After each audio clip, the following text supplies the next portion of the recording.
whose stage performance became famous the world over and prompted the author Booth Tarkington to offer him perhaps the most elegant compliment ever paid a performer. "I would rather see you play Sherlock Holmes," he told Gillette, "than be a child again on Christmas morning." Gillette took his interpretation onto the cinema screen in 1916 in one of the earliest, but by no means the first, Holmes film. And there have been countless others since, with the role played by everyone from Christopher Lee to Christopher Plummer and from Peter Cushing to Peter Cook, after a fashion. Now, in the first major Sherlock adventure to come out of Hollywood in decades, Robert Downey Jr. assumes the mantle of the world's greatest consulting detective, under the direction of Guy Ritchie and with Jude Law as his loyal friend and colleague, Dr. John H. Watson. The film begins at the end of an era. Watson is preparing to leave 221B Baker Street for a new life as a married man, but there's just time for one last adventure. The duo apprehend Lord Blackwood, a wealthy and powerful man obsessed by the occult, as he's about to sacrifice a sick victim to the powers of darkness. But on the eve of the murderer's execution, the great detective suspects there may be a bigger game afoot. Shortly my friend will pronounce you dead, and I thought I might keep him company. Your mistake is to imagine that anything earthly is led to this moment. Your error of judgment is to assume that I'm holding the brush at all. I'm merely the channel. I wonder if they'd let Watson and me dissect your brain. After you're hanged, of course. I'd wager there's some deformity that'd be scientifically significant. Then you, too, could serve a greater purpose. Mr. Holmes, you must widen your gaze. I'm concerned you underestimate the gravity of coming events. You and I are bound together on a journey that will twist the very fabric of nature. But Blackwood's hyperbole is soon silenced by the hangman's noose and the case is closed. Or is it? It's Lord Blackwood, sir. He, well, it appears he's come back from the grave, sir. Most engaging. Very clever. I pronounced the man dead myself. What are the facts? Groundskeeper claims he saw him walking through the graveyard just this morning, sir. I'll leave this in your capable hands. I have an appointment with Mary. It's not my reputation that's at stake here. Don't try that. Have the newspapers got wind of it yet? Well, that's what we're trying to avoid, sir. Certainly. What's the major concern? Panic. Sheer bloody panic, sir. Indeed. You're not taking this seriously, are you, Holmes? Yes, as you should. It's a matter of professional integrity. No girl wants to marry a doctor who can't tell if the man's dead or not. For Robert Downey Jr. and Jude Law, the key to on-screen chemistry was off-screen tomfoolery, as we discovered on set last year when Downey Jr.'s waistline came under fire.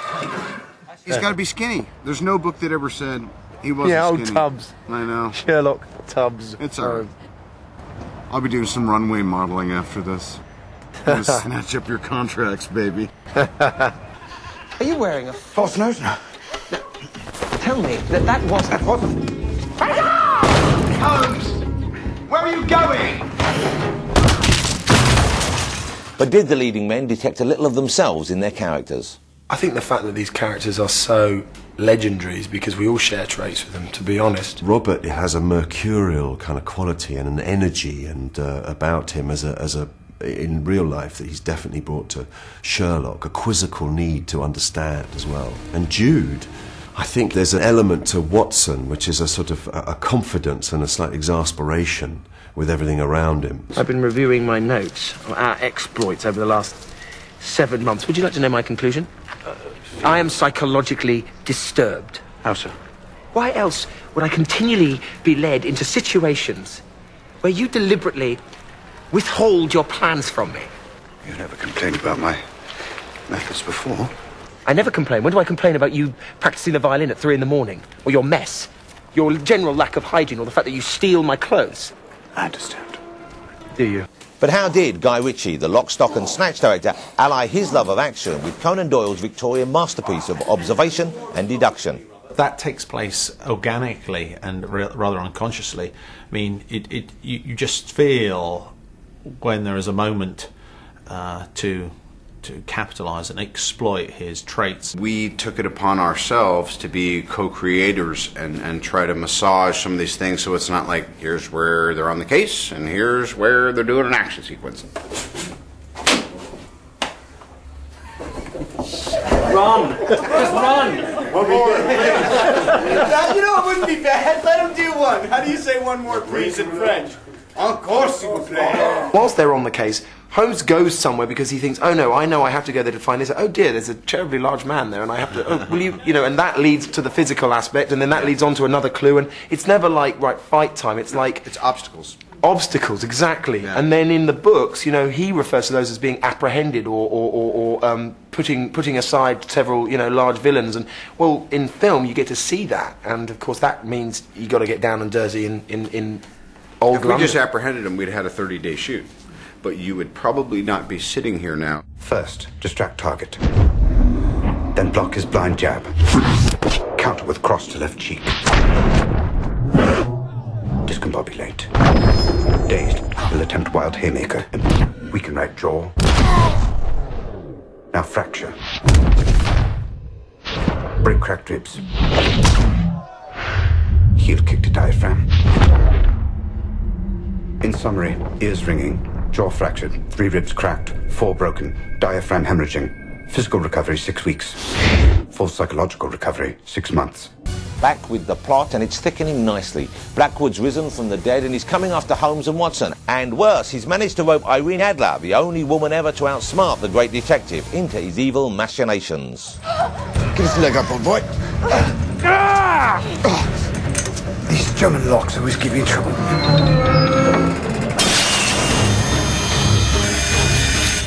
It's a bad sore. No matter, we have plenty of time.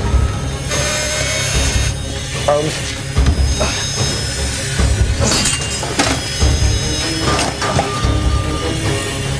It's not working! Keep calm.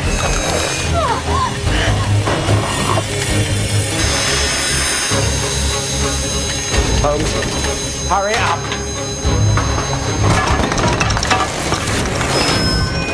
As I suspect many Sherlock Holmes devotees will be, I was a little wary about this new incarnation of Conan Doyle's classic character. The great detective is a fantastically robust and adaptable creation, but even so, reinventing him for the age of CGI action-adventure looked like it could be a three-pipe problem. However, we have it on the best authority that it is a capital mistake to theorise before one has data. And as it turns out, this film does nothing to diminish the appeal of Holmes and Watson and plenty to enhance it.